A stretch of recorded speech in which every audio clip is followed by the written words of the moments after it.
네, 강사 소개하겠습니다. 네, 차명권입니다. 반갑습니다. 네, 네, 제가 이제 이제 저를 처음 보시는 분들은 없는 것 같습니다. 그래서 뭐 우리 이 구절을 한 목소리로 한번 읽어보겠습니다. 주제 말씀입니다. 시작. 오직 이것을 기록함은 너희로 예수께서 하나님의 아들 그리스도이심을 믿게 하려 함이요. 또 너희로 믿고 그 이름을 힘입어 생명을 얻게 하려 함이니라. 네, 이게 요한복음의 주제 말씀입니다. 여기 오직 이것을 기록함은 기록의 목적을 쓰고 있죠. 그래서 중간에 또 다시 우리가 다루겠지만 예수님이 무엇을 믿게 하는 것은 목적이에요. 요한복음을 쓴 것은 우리를 믿게 하려고 하는 것이다. 무엇을 믿게 하려고 하는 것이냐면 예수님이 그리스도다라는 거예요. 예수님이 하나님의 아들 그리스도라는 것을 믿게 해서 믿으면 어떻게 되느냐? 생명을 얻는다는 것이죠.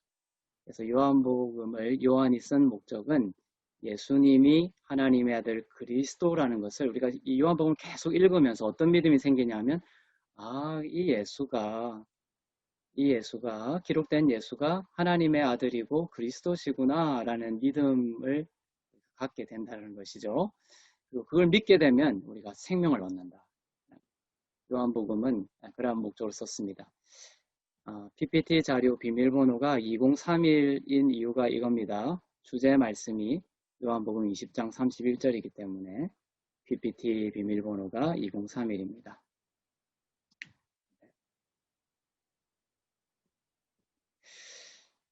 네, 이 장면은 강사 소개에 이어지는 장면인데요. 네, 제가 유학 가기 전에 네, 미국 그 포틀랜드, 서부의 포틀랜드 장미정원이라는 데서 하 목사님과 함께 찍었던 사진입니다. 당시 체중이 85kg 나갈 네. 네, 하 목사님 많이 그립습니다.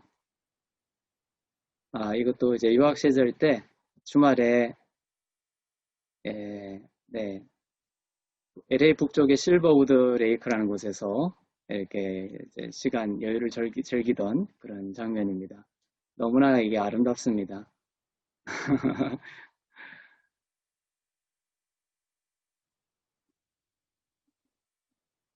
네, 이분이 이제 그 바이올라 대학 탈보 신학교에서 믹 보스만이라는 교수님인데, 네, 이분이 저의 멘토셨어요. 너무나 예수님 같은 성품을 가지시고, 저에게 신학적으로나 성경적으로 또 인성적으로 너무나 지대한 영향을 끼치신 분이십니다. 이분은 바이올라 대학교에 이제 고등학교밖에 졸업을 안 하신 상태에서 이제 잔디 깎는 분으로 일을 하셨어요. 근데 그때 총장님이 돈을 대줄 테니까 공부를 한번 해봐라, 우리 학교에서. 그래서 바이올라에서 대학교도 졸업하고, 대학원도 졸업하고, 박사과정까지 해서 이제 바이올라 대학교 탈보 신학교의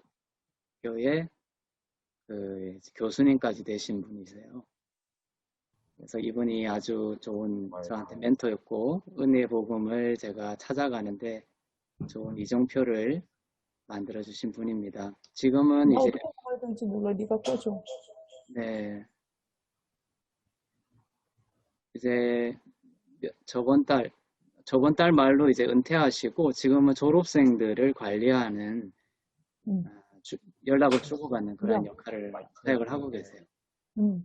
네, 이곳은 실비치라고 해서 네, 그 제가 살고 있던 그 라미라다 근처에 거기서 한 차로 한 20분 정도 가면 이제 보이는 바다입니다. 너무 아름다운 곳이고 제가 바라보는 것이 한국 쪽입니다. 한국에 가고 싶어서 힘들 때 이렇게 바다에 가서 한국을 그리워하면서 이렇게 시간을 보냈던 시간들이 떠오릅니다. 이것은 이제 탈보 신학교에서 1년에 한 번씩 상을 주는데 그 중에 제일 어려운 상 중에 하나가 이제 구약 올드 테스트먼트하고 히브리어 분야의 상인데, 그 제가 2013년도에 이제 최고상을 받았어요. 그래서 그 여기 유대인들도 있었는데 유대인들을 다 제치고 제가 한국인인데, 예, 한국인으로서 구약과 히브리어 최고상을 받았던 기록입니다.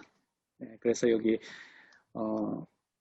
존 앤 젠이라는 부부예요. 예전에 졸업생인데 존하고 제니 부부가 이러한 구약과 히브리 쪽에 우수한 인재가 있으면 장학금을 줬으면 좋겠다고 해서 이 상을 만들어서 내려오고 있는데 2013년도에 제가 이 상을 타게 되었습니다. 네. 지금도 이 상을 받은 한국인은 저밖에 없다는 이야기가 나오고 있습니다. 이것은 이제 탈북신학교 졸업 때 졸업 장면입니다. 네. 여기에 계신 분이 이제 탈북신학교 때 늘 같이 토론하고 가장 많은 시간을 보냈던 저보다 한 10살 이상 많은 친구같이 지내던 분인데 이분이 아주 개혁주의 신학으로 똘똘 뭉친 분이셔서 저하고 아주 그 신학적인 기초를 쌓는데 큰 역할을 했던 친구 같은 형님이세요. 지금은 미국에 계시고 같이 지금도 목사 안수 받고 미국에서 사역하고 계십니다. 이분은 이제 써니송 교수님이라고 해서 지금도 바이올라 대학교 탈북신학교에서 상담학 박사님이세요. 그래서 이것도 미국 사회 신학교에서는 아주 유명하신 분이세요. 입지 전적이 아주 암을 2번인가 이렇게 극복하시면서 어려운 시절 때 미국에서 박사과정을 마치셨던 아주 신문에도 나신 써니송이라는 아주 귀한 분인데 저를 많이 아껴주셨습니다.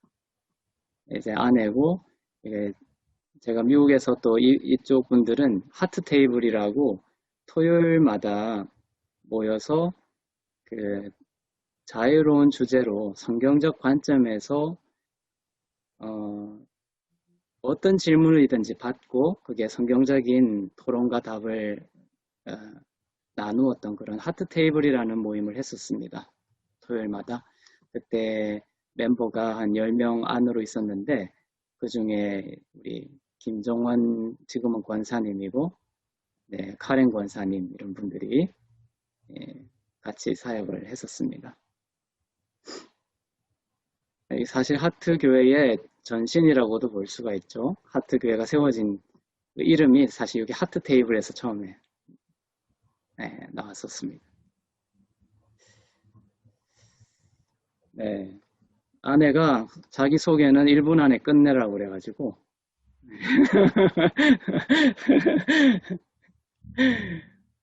네. 이제 요한복음을 한번 들어가 보면은 이 요한복음의 그 사본입니다. 요한복음은 AD 한 80년, 90년 경에 쓰여졌는데 그때 쓰여진 사본은 아직 발견이 되지 않았어요. 제일 오래된 사본이 서기 125년 경에 발견된 파피루스 사본입니다. 여기에 이제 P처럼 보이죠? 이게 로라고 발음이 이제 로 52인데 여러 개 이제 그 파피루스 사본에다가 붙이는 기호입니다. 52뿐만 아니라 엄청나게 많은 사본들이 있습니다. 당시 여기 애굽에서 무더기로 발굴이 됐는데 76개인가 그때 무더기로 발견이 됐어요. 여기 이제 52번째 사본이다. 이런 이야기입니다. 그래서 요한복음이 기록된 것은 80년대, 90년대라고 보는데 제일 처음, 지금 가장 오래된 사본은 지금 125년경에 쓰여진 사본이다. 원본은 지금 남아있지 않는 거죠. 하지만 여러 사본들이 이제 발견이 되면서 그 내용들을 다 종합해서 지금의 요한복음을 우리가 보고 있는 것입니다.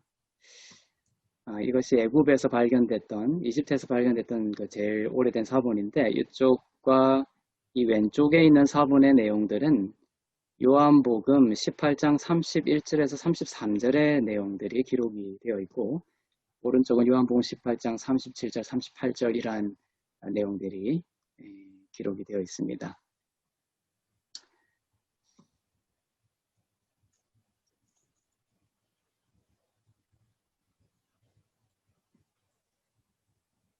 네.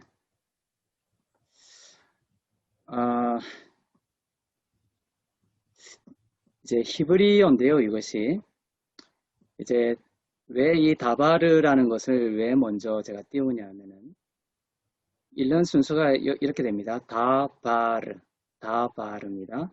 이것이 다렛이라는 문이란 뜻이고, 이 두 개의 글자는 바르라는 아들이란 뜻이에요. 다렛, 바르 이렇게 구성되어 있는 단어인데 다바르라는 단어입니다. 말씀이라는 뜻이에요. 요한복음 1장이 태초에 말씀이 계시니라 이렇게 되어 있죠. 요한복음 1장에 태초에 말씀이 계시니라 할 때 그 말씀은 사실 신약이기 때문에 헬라어로 쓰여졌지만 그것을 구약으로 번역한 데 보면 그 다바르라고 되어 있습니다. 그래서 이 신약 헬라어로는 로고스이죠. 로고스. 태초에 로고스가 계시니라. 그것을 히브리어로 이야기하면 다바르가 계시니라. 이런 말이 됩니다. 그래서 이 다바르라는 것을 한번 띄워본 거죠.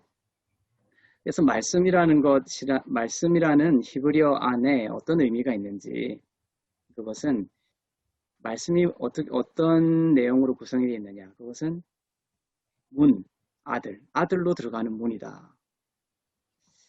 성경에 기록되어 있는 그러한 말씀들, 그 말씀들은 모두 무엇을 목적으로 하고 있느냐면 아들로 들어가는 문이라는 것이죠. 그래서 그 말씀, 성경에 있는 그 말씀을 예수 그리스도, 하나님의 아들이신 예수 그리스도라는 그 문을 통하여 오는 것, 그것이 참된 진리의 말씀으로 우리에게 생명이 된다, 이런 뜻이 됩니다. 그래서 이 다바르라는 성경에 있는 하나님의 말씀을 아들이라는 문을 통하여, 예수님이 말씀하시죠. 나는 양의 문이다. 나를 통하여 들고 나가는 자는 꼴을 먹고 생명을 얻는다라고 하셨죠. 그래서 이 예수님이 문이라는, 생명의 문인 거예요. 그래서 이 말씀을 통하여 성경을 읽을 때에 예수님을 통하여, 예수님을 맛보지 않고 예수님을 만나지 않고 예수님을 통하여 그 말씀을 보지 아니하면 참된 말씀으로 우리에게 생명이 되지 않는다. 그것이 이 다바르에 들어있는 의미다라고 볼 수가 있습니다. 그래서 요한복음 5장 39절에 예수님이 하신 말씀이에요. 예수님이 이렇게 말씀하신 것이죠. 당시 히브리 바리새인들이나 서기관들이나 많은 유대인들이 얼마나 성경을 열심히 연구했습니까? 이제 우리가 성경 공부 일주일에 한 번 하는 거하고는 비교가 되지 않죠. 아침, 점심, 저녁으로 성경을 공부하고 외우고 머리에 막 기록해서 쓰고 다니고 그렇게 했죠. 하지만 예수님이 오셔서 이런 말씀을 한 거죠. 너희가 성경에서 영생을 얻는 줄 생각하고 성경을 연구하지만 이 성경은 내게 대하여 증언하는 것이다. 이 성경은 예수라는 것을 증언하는 기록이다. 예수님에 대한 사진첩이라는 거예요. 성경의 창세기 1장 1절부터 여는 순간부터 이 성경은 아들에 대한, 하나님의 아들이신 예수님에 대한 이야기로 꽉 차 있다는 겁니다. 그런데 바리새인들, 예수님이 보시기에 바리새인들과 유대인들은 예수님에 대해서, 그것이 예수님에 대한 기록이라는 것을 무시하고 성경을 연구했다는 것이죠. 그러니 그 성경을 아무리 외우고 열심히 머리에 쓰고 다니고 했지만 그것이 그들에게 생명이 되지 못했다는 겁니다. 오늘날에도 우리가 교회를 다니지만 구약과 신약을 읽을 때에 누구에 대한 증언이다? 이 성경은 곧 예수님에 대한 증언이다. 예수님을 그 말씀 속에서 예수님을 만나기를 사모하면서 성령께 구하면서 그 말씀을 대해야 된다라는 것입니다. 그럴 때 생명이 된다. 네. 음이 다 소거가 돼 있어가지고 네. 혼자 하는 것 같아가지고 그래서 이 위에 보면은 이 다바르 방금 본 그 말씀이라는 다바르라는 단어가 있죠. 거기에 이 맴이라는 단어가 있습니다. 이것은 성령, 물 이런 뜻이에요. 말씀, 성령, 물 이런 뜻이에요. 이 단어의 뜻이 바로 이겁니다. 그래서 맴과 다바르가 합쳐진 것이 미드바르가 되는 겁니다. 미드바르. 혹시 미드바르 들어보신 적 있으십니까? 이 미드바르가 성령, 물 이런 뜻과 다바르 말씀이 합쳐진 거예요. 그래서 미드바르는 광야라는 뜻이에요. 미드바르. 제가 예전에 미드바르란 단어를 연구하면서 하나님이 주신 계시가 그거예요. 내 삶이 광야 같고 우리의 삶이 광야같이 광야는 참 길도 없고 어떻게 이 광야에서 빠져나갈까? 또 이 광야 같은 삶에서 어떻게 인도함을 받을까? 그것이 우리가 매일매일 살아가는 하나님에 대한 간구죠. 그때 이 성경 미드바르라는 단어를 연구하면서 깜짝 놀랐죠. 왜냐하면은 이 광야에서 빠져나오는 길이 단어 안에 있었던 거죠. 이 광야, 미드바르에서 빠져나오는 것은 바로 이 성령을 통하여서 말씀 가운데에서 예수 그리스도를 발견하고 깨닫고 믿으면 이 광야에서 빠져나온다. 이런 제 계시를 저한테 주신 거예요. 그래서 이런 그 히브리어를 연구하면서 주시는 계시들이 하나하나 쌓이면서 그것이 은혜의 복음으로 단단한 기초가 된 것입니다.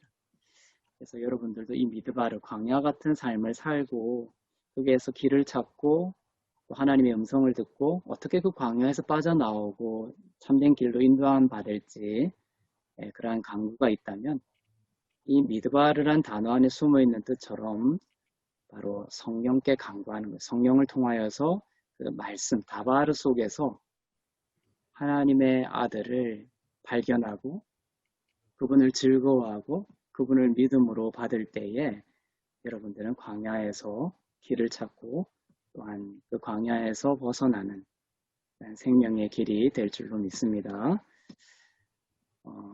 네.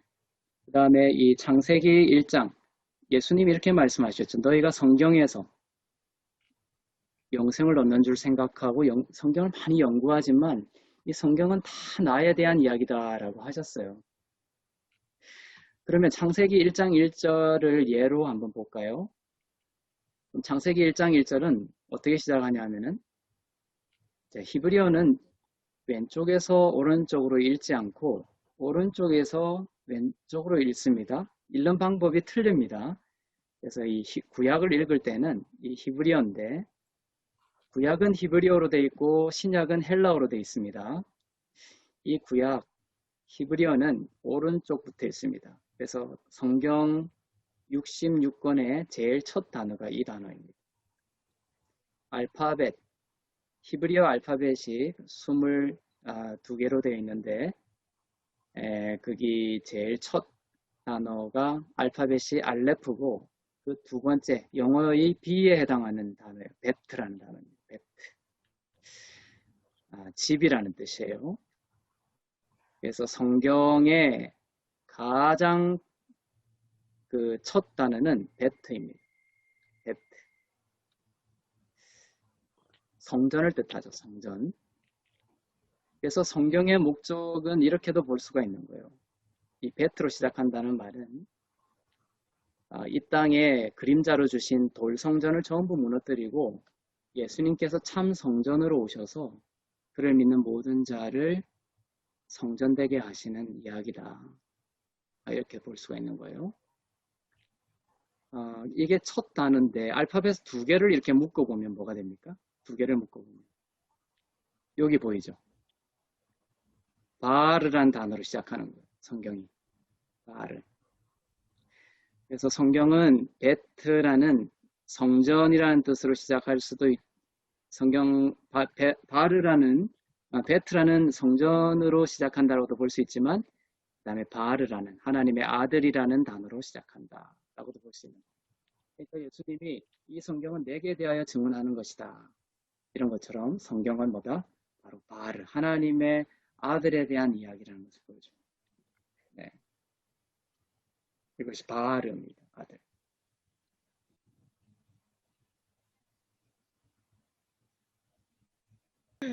네. 바르. 네. 그래서 이게 이제 다바르입니다. 다바르는 제가 이제 이 사역하고 말씀하면서 계속 나올 거예요. 그냥 빨리 외워두는 것이 좋을 겁니다, 여러분들이. 다바르. 다바르, 아이고, 잘못했네요. 잘못된 것 하나. 이게 동그라미 잘못 쳤네. 이렇게 다바르입니다. 그래서 요한복음 1장 1절이 태초에 말씀이 계시니라.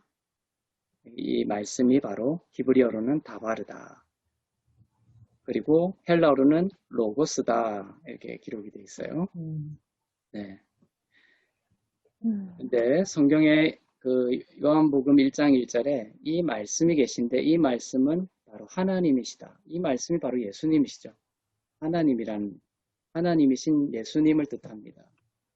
근데 요한복음 1장 14절에 보면 이 말씀이 이 다바르가 육신이 되어 우리 가운데 거하심에 우리가 그의 영광을 본다. 이렇게 기록되어 있습니다. 그래서 이 말을 여러분들이 깊이 이해할 수 있기를 바라요. 말씀이 육신이 됐다라는 것은 이 육신이라는 것은 사륵스라는 헬라어이지만 이 말씀이라는 히브리어 다바르에는 두 가지 뜻이 있어요. 다바르는 하나는 워드 다바르, 말씀이라는 뜻을 가지고도 있고 그 다음에 이것저것 할 때 thing이라는 뜻의 다바르의 의미도 있어요. 그래서 워드 다바르가 있고 thing 다바르가 있습니다. 그래서 다바르라고 이야기하면 맥락적으로 알지 못하면 이것이 워드 다바, 하나님의 말씀을 뜻하는 워드 다바르인지 아니면 사물을 뜻하는 이것저것 하는 thing 다바르를 뜻하는지 모르죠. 그냥 맥락 그 문장으로 들어가서 그 문장을 제 이해를 해서 이 다바르가 하나님의 말씀을 뜻하는 워드 다바르구나, thing 다바르구나 이것을 이제 이해를 해야 되는 것이죠. 네, 그래서 이 히브리어는 이런 정반대의 의미를 가지고 있는 단어들이 참 많아요. 그것도 하나님이 주신 신비입니다. 왜 그렇게 이중적인 모순적인 두 가지 반대의 의미를 히브리어가 가지고 있는지를 여러분들 찾아 공부해 나가면서 왜 그런지를 알게 될 거예요. 이 다바르만 해도 그렇습니다. 하나는 거룩한 하나님의 말씀이고 하나는 아무런 생명이 없는 사물, 띵을 말한다는 거예요. 띵. 그래서 이 육신이라고 되어 있죠. 말씀이 육신이 되었다라고 할 때 이 육신은 헬라어로 사륵스이긴 하지만 사륵스라고 육신이 사륵스라고 되어 있지만 이것을 이 영적인 관점에서 보면 육신은 뭡니까? 하나님의 말씀이라는 것에 거룩한 하나님의 말씀에 비교해 보면 이것은 thing에 불과하다는 거예요. thing. 아무런 생명이 없는 어떤 것에 불과한 것이죠. 그러니까 다바르가 되었다 이렇게 말할 수가 있는 거예요. 이해하십니까? 그러니까 워드 다바르가 thing 다바르가 되었다. 워드 다바르, 예수님이신 워드 다바르가 육신인 thing 다바르가 되어 우리 가운데 거하셨다. 이런 거예요. 이해되십니까?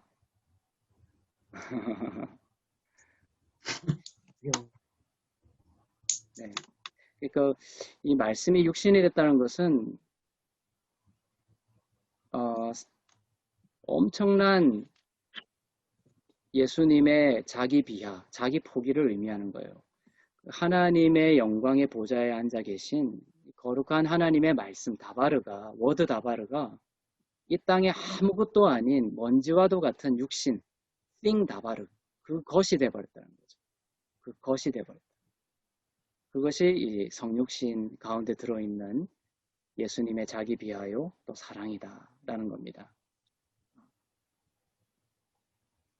그래서 이 다바르가 이런 정반대의 의미를 가지고 있는데 왜 정반대의 의미를 가지고 있느냐? 그것은 육신을 입고 오신 예수님의 말씀 있죠? 그 워드 다바르. 말씀이 육신이 되었어요. 이 땅 가운데 예수님이 육신을 입고 막 다니시고 말씀을 선포하시고 치유도 하시고 이러한 그 예수님의 공생애의 모습들이 있죠. 그 예수님이 마치 그 띵 다바르와 같은 우리와 같은 그런 육신을 입고 계신 분이었지만 실제로 그분은 뭡니까? 신성을 가진 하나님의 아들이셨다. 워드 다바르였다는 거예요. 워드 다바르. 근데 그 예수님을 보고 우리가 워드 다바르로 깨달으면 즉 그 예수 그리스도를 그리스도로 하나님의 아들로 깨달으면 그것이 뭐가 된다? 우리에게 빛이 되고 생명이 되는 거예요. 근데 공생애 때 막 다니시던 그 예수님을 그저 우리와 같은 띵 다바르나 우리보다 능력이 조금 뛰어난 영웅적인 인간의 그 띵 다바르로 이해하게 되면 껍질로 이해하게 되는 거예요. 껍질로. 예수 그리스도를 껍질로 이해하게 되면 우리는 생명에 이르지 못하고 어둠과 사망 그대로 있게 된다는 거예요. 그래서 이 워드 다바르가 말씀이라고 했습니다. 그래서 성경 말씀도 돼요. 이 땅 가운데 창세기 1장 1절이 하늘과 땅을 만드셨다라고 되어 있는데 그것 속에 들어있는 함의는 뭐냐면 땅의 것, 우리가 땅에 있죠. 땅에 있는 우리에게 하나님께서 하늘의 워드 다바르와 진리를 그대로 전해줄 수가 없는 거예요. 그래서 땅에 있는 우리가 알아들을 수 있는 땅의 껍질로 주시는 거예요. 하지만 우리는 성령을 통하여서 그 땅에 있는 띵 다바르를 통하여 하늘의 진리, 워드 다바르를 깨달을 수 있게 돼요. 성령을 통하여서. 그러니까 하늘과 땅을 지으셨다. 창세기 1장 1절에 태초에 하나님이 하늘과 땅을 만드셨다. 이 말은 땅에 있는 것들에게 땅의 것으로 전해주었을 때 성령을 통하여 우리가 그 땅의 것들 껍질 속에서 하늘의 것, 하나님의 그 워드 다바르를 예수님으로 깨닫게 되면 그것이 우리에게 생명이 된다. 라는 것입니다. 그러면 우리가 땅의 것이기 때문에 땅의 사람들에게 주신 것이 어떤 것들이 있어요? 성전 같은 게 있죠. 구약에 매일 피의 제사가 드려졌던 그런 성전들도 띵다바르. 그 다음에 제사들도 다 띵다바르가 되는 것이죠. 그림자라는 거예요. 그림자.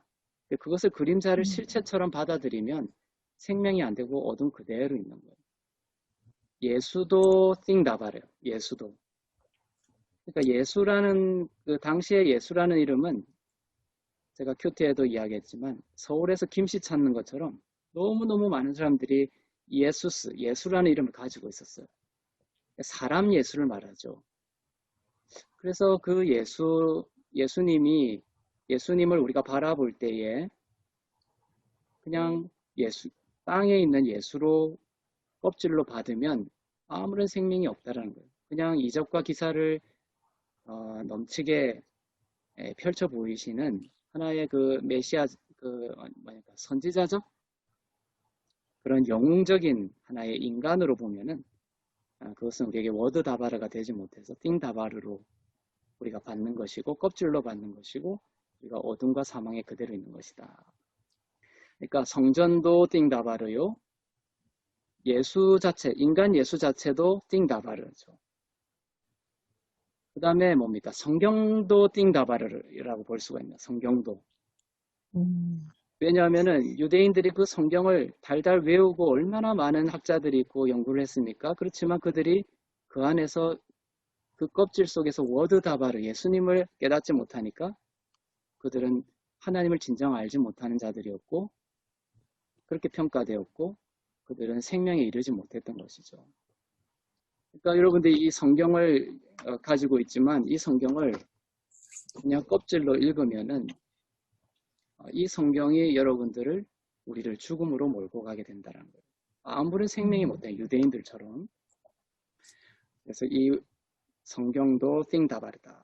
이 띵다바를 통해서 성령께서 임재하셔서 역사하셔서 이 성경 속에서 예수님을 중심으로 모든 성경을 볼 수 있게 하실 때에 그때 이 성경도 우리에게 워드 다바르가 되어서 믿는 자에게 생명이 된다.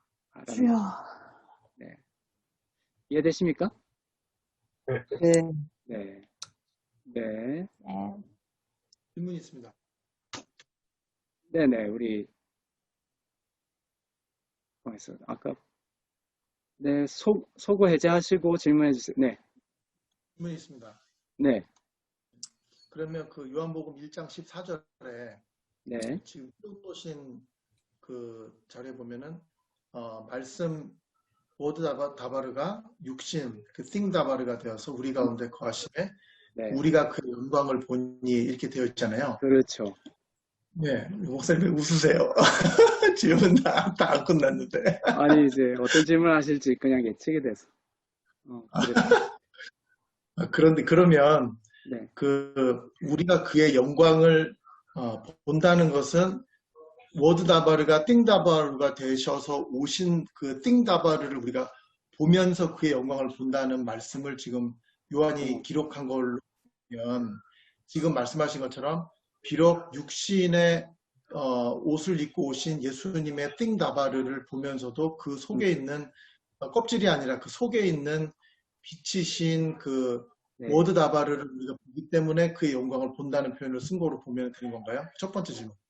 네, 그렇습니다. 그래서 그 공생애 때 이 땅 가운데 걸어 다니시는 예수님을 보면서 이분이 그냥 인간에 그치는 것이 아니라 그분이 그 워드 다바르, 살아계신 하나님의 아들로 오신 육신이구나 라는 것을 깨닫는 것이 바로 우리가 그의 영광을 본다라는 의미죠. 아멘.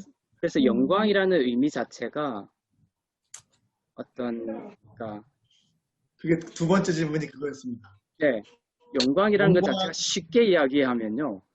네. 내어주심이에요. 내어주심. 생명을 내어주심. 그래서 영광이란 예수님이 요한복음에서 계속 나의 때가 이르지 않았다.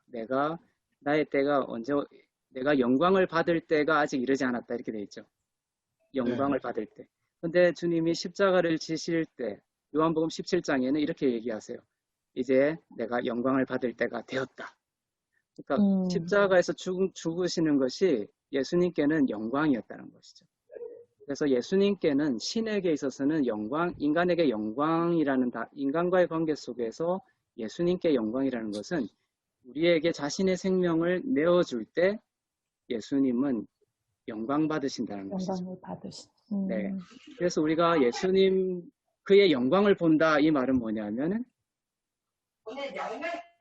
네, 그의 영광을 본다는 말씀은 뭐냐면 예수님이 그냥 이 땅을 걸어 다니는 그 인간 예수가 아니라 하나님이신데 이 땅에 띵다바르로 오셔서 이제 그 육신의 저주받음, 죽으심을 통하여 우리에게 생명을 주시는 그런 하나님이시구나 라는 것을 그 띵다바를 통하여 본질을 보는 거죠.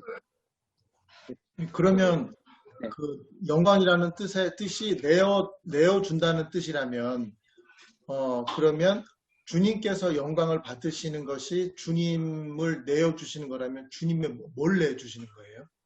주님의 생명. 생명. 그럼 우리가 주님께 영광 돌립니다 하면은 그것은 주님의 생명을 내가 받을 때 주님께 영광을 돌리는 거예요.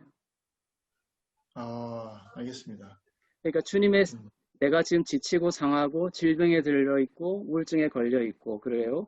그러면 주님께 우리가 나아가서 예수님을 만나고 그 예수님을 통하여 그 말씀을 통하여 우리가 주님의 생명을 받아서 살아나잖아요. 그것이 주님께 영광을 돌리는 것이다.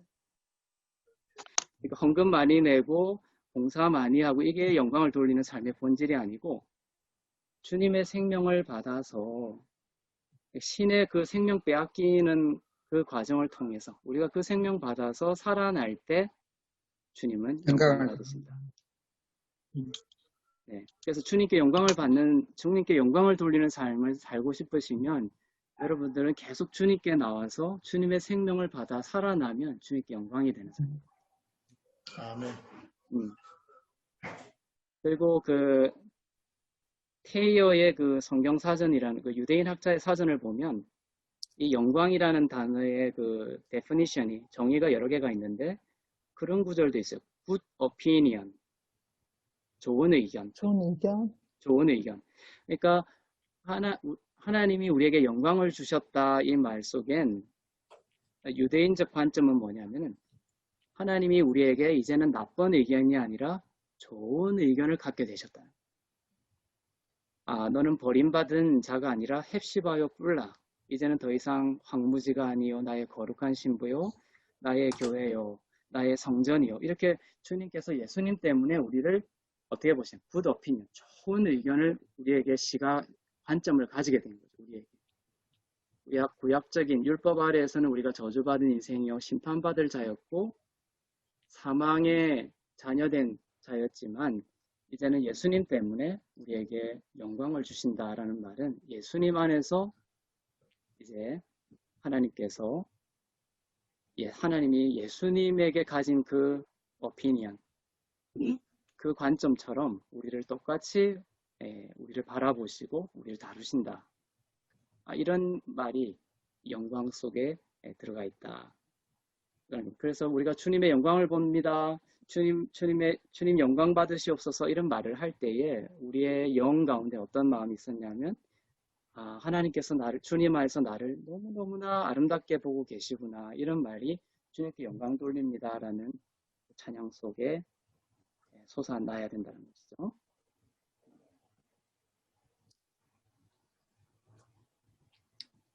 네.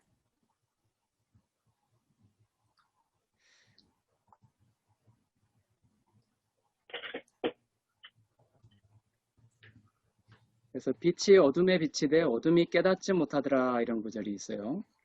그래서 빛이 어둠에 비치되 어둠이 깨닫지 못하더라. 이 어둠은 사실 이제 나의 힘과 능력을 이제 의지하여 살아가던 이방인들도 어둠이지만 하나님을 열심히 섬긴다고 하면서도 메시아를 알지 못하고 예수님을 알지 못하고 성전 제사가 유일한 실체적 제사인 것처럼 열심히 제사 드리던 그 유대인들도 어둠에 있었던 것이죠.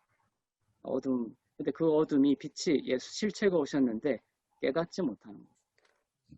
여전히 자기의 힘과 능력으로 의를 취하려고 했던 그러한 인간의 상태. 그것이 이제 어둠이었고 깨닫지 못하더라 이렇게 되어 있습니다. 근데 이 깨닫지 못하더라라는 단어는 그 카타람바노라는 헬라어입니다. 이것은 두 가지 의미가 있는데 하나는 깨닫다라는 의미고 하나는 이기다 이런 뜻이에요. 그래서 어떤 번역에는 빛이 어둠에 비치되 어둠이 이기지 못하더라 이렇게 번역되어 있는 데도 있어요. 근데 우리 개역 개정이나 일반적인 성경에는 빛이 어둠에 비치되 어둠이 깨닫지 못하더라 이렇게 되어 있죠. 그래서 이기다라는 관점에서 이 본문을 이해해도 괜찮아요.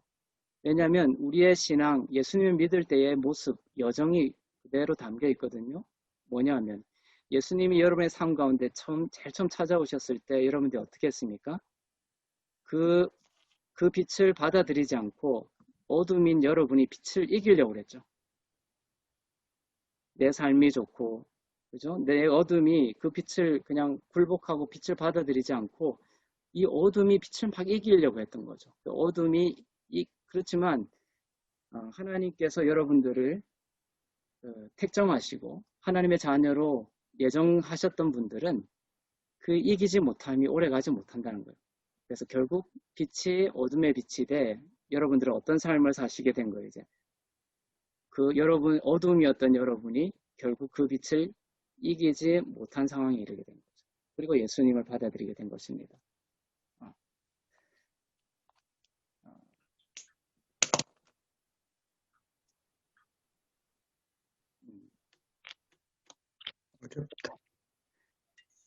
네.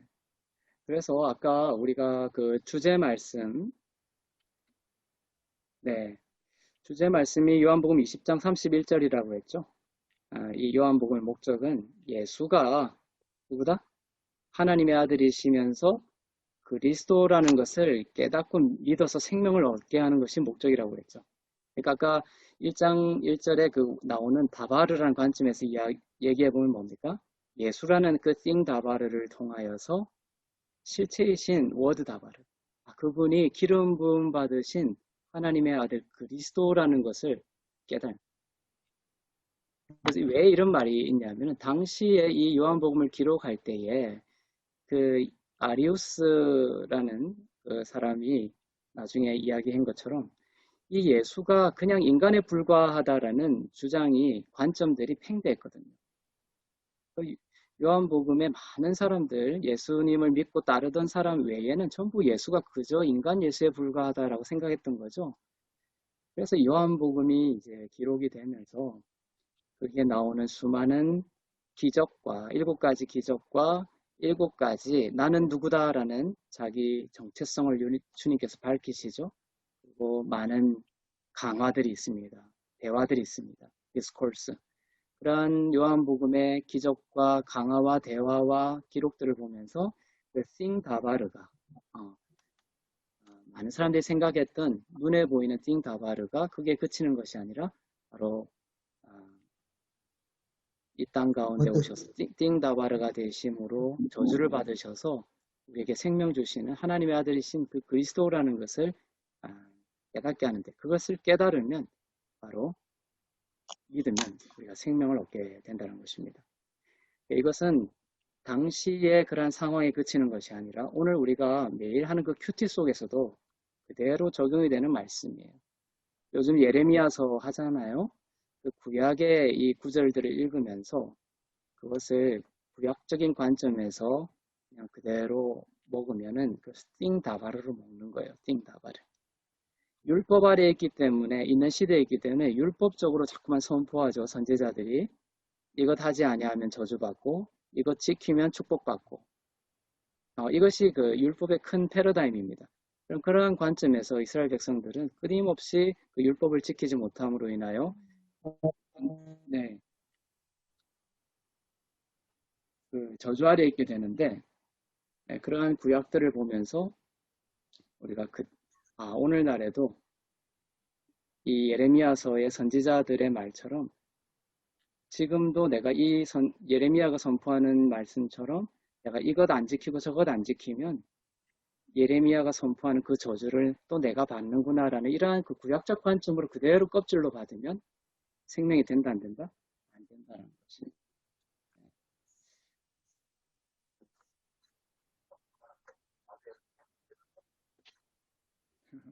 좋습니다.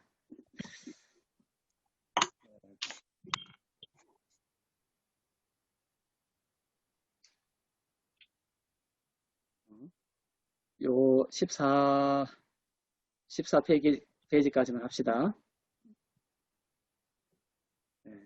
네. 네. 그래서 이러한 구절이 있습니다. 로마서 9장 3절 여러분들이 잘 아는 구절인데 이런 구절이 있어요. 나의 형제 곧 고륙의 친척을 위하여. 이것은 그 바울이 유대인이었기 때문에 유대인들이 예수님을 안 믿었잖아요. 그래서 바울이 참 슬펐어요. 그들이 예수님 믿었으면 좋겠는데. 그래서 바울이 자기 유대인 민족들을 나의 형제, 고륙 친척 이렇게 표현하고 있습니다. 나의 형제, 고륙 친척을 위하여 바울이 말하는 거예요. 내 자신이 저주를 받아가지고 그리스도에게서 끊어질지라도 내가 그들이 예수 믿기를 바란다. 이런 말이죠. 로마서 9장 3절. 자, 여러분들 중에 주위에 예수 안 믿는 친척이 있고 또 기도하는 분 중에 예수 안 믿는 분들이 있죠. 그럴 때 이제 이 구절을 그대로 이렇게 번역된 걸 그대로 가져와가지고 그들이 예수님을 믿고 여러분들은 저주를 받아가지고 그리스도에게서 끊어지면 좋겠습니까? 그러기를 원하시는 분. 이거는 그런 구절 아니다. 원어를 보면. 아니 그들은 구원받지 못해도 내가 구원받아야죠. 사실은. 그래서 이것은 내가 끊어질지라도 그들이 구원받기를 원하는 바울의 간절한 마음이다. 이렇게 이제 주석이 되어 있는 것도 있지만, 그것은 바른 구원이 아니죠. 나도 구원받고 그들도 구원을 받는 것이 하나님의 뜻이니까. 그래서 이 구절이 번역이 참 이제 오류가 있습니다. 여기서 저주를 받아 그리스도에게서 끊어질지라도 이렇게 되어 있지만, 원문으로 보면 그리스도에게서 끊어진다라는 구절이 없어요. 일지라도. 자, 봅시다. 그러면 여기 아나테마 에이나이 아우토스 에고 아토 투 크리스투 이래 돼 있는데, 이걸 영어로 하면 to be 아나테마라는 단어를 여러분들 기억하세요. 이거는 저주, 그 다음에 축복, 이 두 가지 의미를 다 가지고 있는 단어예요. 여기서는 저주로 번역이 됐어요. 저주를 받는다. 아우토스, 이것은 myself, 에고는 I, 내 자신이 저주를 받는다. 앞으로라는 것은 여러 가지 의미가 있지만 from 그리스도로부터 내 자신이 아나테마 된다. 이렇게 합니다. 그러니까 바울 원문 그대로 번역을 해보면 이런 거예요. 내가 그리스도로부터 아나테마 되어서 나의 유대인들이, 나의 친척인 유대인들, 나의 형제인 유대인들이 예수를 믿기를 바란다. 이런 뜻이죠. 이해되십니까? 그러니까 바울이 자기의 형제들인 유대인들이 예수 믿게 하기 위하여 자기가 원하는 바는 뭐냐면 그리스도로부터 아나테마 되기를 원한다라는 거예요. 아나테마. 그럼 아나테마라는 것이 그리스도로부터 끊어지는 것을 의미하느냐? 그것이 아니라는 거예요. 아나테마라는 것은, 아나라는 것은 위로 이런 뜻이에요. 위로. 그 다음에 테마라는 것은 스탠드, 서 있다라는 거예요. 그래서 성전에 예전에 가보면 지금도 그렇지만 사람들이 하나님께 예물을 많이 갖다 바쳐요. 거기 보면 뭐 소나 양과 이런 것만이 아니라 하나님께 많은 예물들을 성전에 줄줄이 세워놔요. 마치 줄을 서 있는 것처럼 성전에 막 세워놓는 예물이 있습니다. 그러한 예물들을 내서 나온 거예요.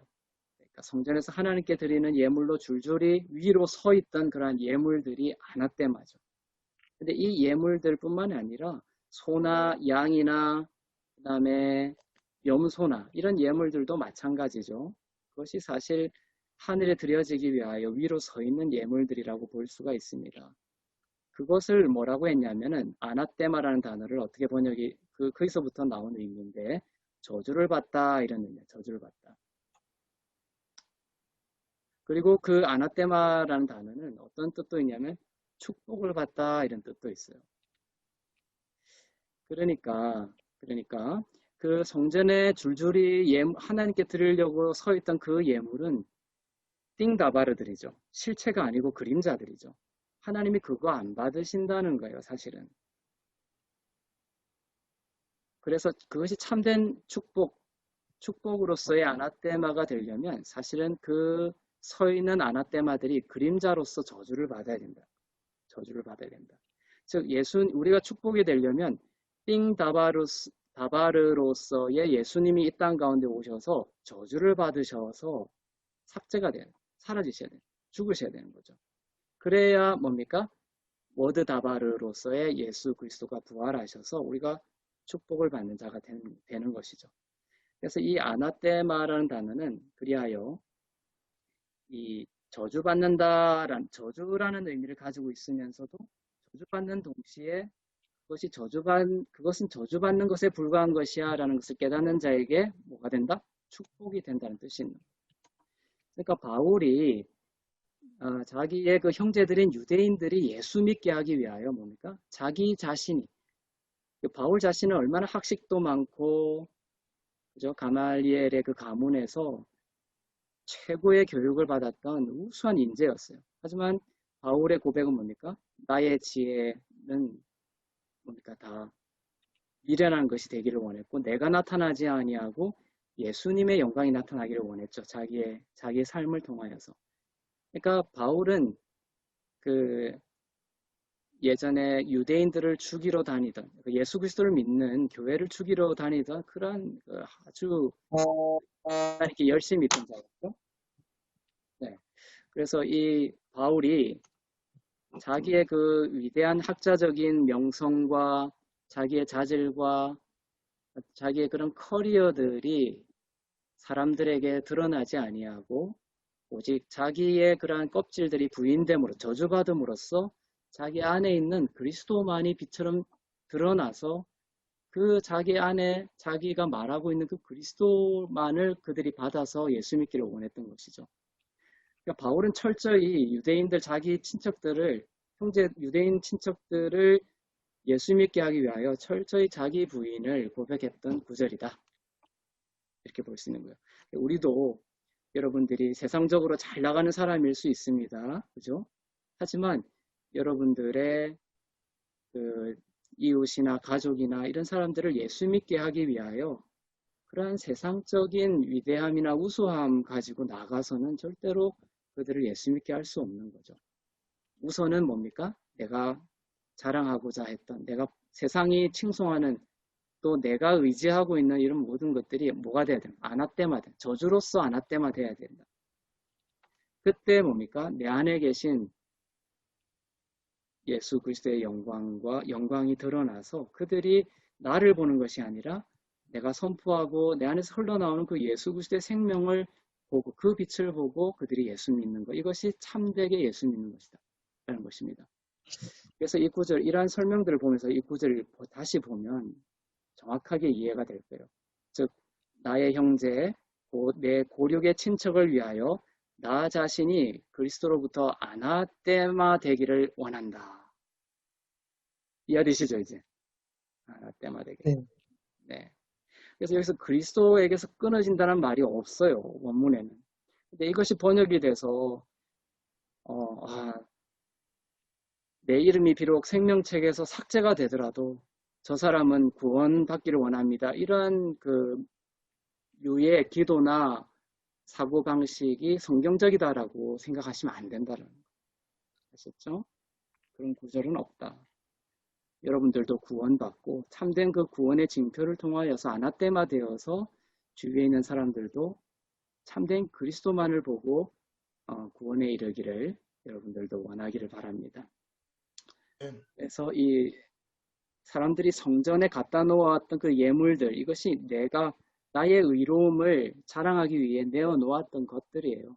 내가 성전에 가지만 그 아나떼마라는 그 예물들을 막 하늘을 향하여 막 세워놨던 것은 주님 이 예물 받으면서 나의 의로움을 카운트해달라는 거예요. 그런 세워놓았던 많은 것들은 모형이었다는 거예요. 싱다바르.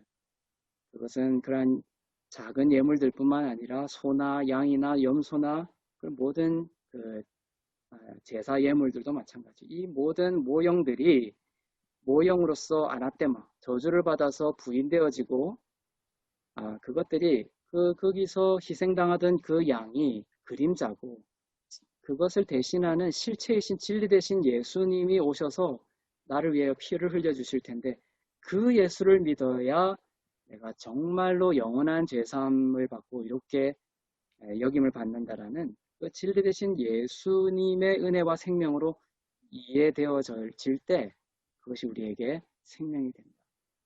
이렇게 띵다바르가 부인되고 워드 다바르가 빛으로 드러나 깨달아지게 될 때 구원이 되고 생명이 된다. 그래서 이 띵다바르는 아까도 성전, 예수, 육신으로서의 예수 이런 것도 얘기했지만 성경에 기록되어 있는 그러한 말씀도 띵다바르라고 했죠.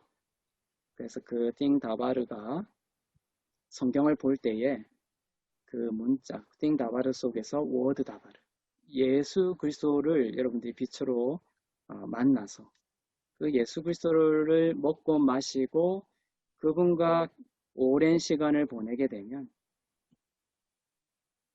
여러분들의 그 모든 무너진 것들이 구원에 이르게 되고 생명에 이르게 될 줄로 믿습니다. 네. 근데 조금 한 걸음 더 들어가 볼까요? 다바르라는 것은 하나님의 말씀, 기록되어 있는 말씀이죠. 성경에 막 기록이 되어 있잖아요. 이것이 이제 로고스예요, 로고스. 로고스. 로고스는 너무 좋죠. 기록되어 있는 하나님의 말씀, 로고스. 로고스인데, 그 로고스를 내가 읽죠. 아침에 여러분들이 큐티를 한다고 성경을 읽습니다. 그것은 쉽게 이야기하면 여러분들이 로고스를 읽는 거예요. 그런데 그 로고스가 나한테 레마로 받아들여져야 돼요. 레마로. 예를 들면은 이런 게 성경에 예수 그리스도를 위하여 나의 모든 생명을 내어줄 수도 있다. 뭐 이런 그 많은 그 구절들이 있잖아요. 예수 그리스도가 너무나 아름답고 좋기 때문에 하나도 아깝지 않죠. 예수 그리스도를 위하여 내가 목숨까지도 바칠 수 있는 이러한 그 로고스의 구절들을 읽으면서 뭡니까? 성령을 통하여서 그 말씀이 나한테 레마로 와야 되는 거예요. 레마라는 로고스는 뭐냐면 객관적인 말씀이고, 레마는 성령을 통하여 지금 현재 지금 나의 환경에 맞는 성령의 음성을 레마라고 합니다. 그렇죠? 그러니까 성교를 위한 말씀이 있고, 그 다음에 목숨을 바치는 이런 말씀들이 있어도 그 로고스이지만 그것을 성령께 내어드리고 깊이 그 묵상할 때 성령께서 내 안에 그 로고스를 그대로 가져오는 것이 아니라 나의 형편과 지금 시간에 맞는 말씀을 주시는 거예요. 제가 왜 이 말씀을 드리냐면은 그 사도행전에 보면은 사도 바울이 그런 말을 합니다. 주 예수께 받은 사명, 곧 하나님의 은혜의 복음을 전하는 일을 마치려 하면은 뭡니까? 나의 생명조차 조금도 귀한 것으로 여기지 않겠다. 라고 하면서 예루살렘으로 올라가죠. 그 구절이 사실은 사도 바울이 로고스로 받아서 선택한 결단이에요. 그러니까 그것을 성령의 잔잔한 음성 가운데 레마로 받아서 선택한 결정이 아니었다는 거예요. 그 사도행전 20장에 사도 바울이 주 예수께 받은 사명, 그 하나님의 은혜의 복음을 전하는 일을 마치려면 내가 생명조차 드리는 것을 아까워하지 않겠다 하면서 예루살렘에 올라가겠다고 하는데, 그 전후의 구절들을 보면 성령께서 많은 친척과 제자들과 사도들을 통하여서 예루살렘에 올라가지 말라고 성령께서 계속 말씀하시거든요. 근데 사도 바울은 선교 좋죠. 그 다음에 복음 전하는 거 좋아요. 다 좋아요. 그러니까 지금 당장 예루살렘에 나의 이 좋은 복음을 위하여 예루살렘에 가서 나의 목숨을 바치는 것도 바울에겐 좋았던 거예요. 좋은 의도지만 그때 성령이 바울에게 그 시점에서 원했던 것은 예루살렘에 올라가지 말라는 거였거든요. 그래서 바울은 이러한 레마의 음성을 무시하고 예루살렘으로 올라감으로 인하여 많은 당하지 않아도 되는 고난을 당했던 것입니다. 그래서 그 사도 바울이 주 예수께 받은 사명, 곧 은혜의 복음을 전하는 일을 마치려 하면 나의 생명조차 조금도 귀한 것으로 여기지 않겠다. 이 구절이 이제 많은 교회에서, 저도 그 구절 너무 좋아요. 레마로 받아들여지면 진리고 솔루션이죠. 하지만 그 구절이 그 당시 그 맥락에서는 바울에게는 레마로 받아들여진 지혜로운 그 언급은 아니었다라는 것이죠. 무슨 말씀인지 알겠죠? 그래서 성경을 읽을 때 또 남의 어떤 감정을 들을 때도 마찬가지예요. 남이 그랬다고 해서 나한테 적용이 되면 안 되고요. 성경에 말씀이 있다고 해서 그대로 나한테 적용이 또 되면 안 되는 거예요. 그것은 나에게 저주가 될 수 있다는 거죠. 아나테마, 띵다바르. 그것이 부인이 되고 그 말씀 가운데 가만히 앉았을 때 성령께서 지금 나에게 나의 환경에 맞는 지혜를 주십니다. 그 말씀을 쫓아서 여러분들이 순종하며 나아갈 때에 하나님께 가장 아름다운 열매가 열매상 가운데 나타날 줄로 믿습니다.